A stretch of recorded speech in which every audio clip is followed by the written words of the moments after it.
కాదండి, మొత్తం జరిగితే మళ్ళీ మీ దగ్గర తర్వాత వాళ్ళని కూడా అడుగుతాం. ప్రాసెస్ ఇందాక చెప్పాను కదా, 24 క్రాఫ్ట్స్ కు ఎలా స్పెండింగ్ చేస్తున్నారు. ఇప్పుడు మా గేమ్ చేంజర్ ఇంత బడ్జెట్ అయింది, ఎలా స్పెండ్ చేస్తున్నారు. They want all accounts. మేము క్లీన్ ఉండొచ్చు, తీసుకున్నోడు ఉండకపోవచ్చుగా. సో మా దగ్గరికి వెళ్ళి అన్ని డీటెయిల్ తీసుకొని ఎవరెవరికి వెళ్ళాయో వాళ్ళ ద్వారా చెక్ చేస్తారు. ఎందుకంటే TDS, GST, so many process ఉంటాయి.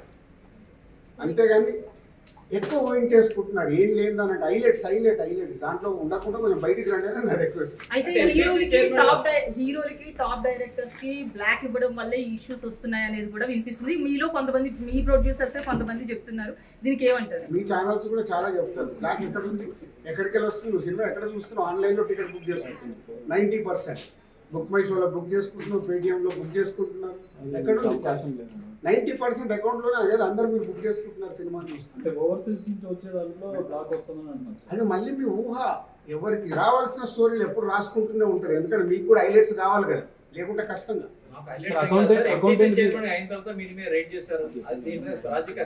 అదేనండి చెప్తున్నా, 2008 అయింది సర్చ్ నా మీద.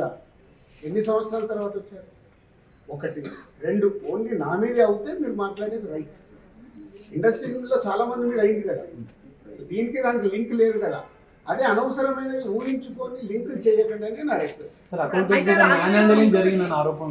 అసలు నేను ఆఫీస్కి వెళ్ళాను, మరి నాకు ఎవరైనా చెప్తారు.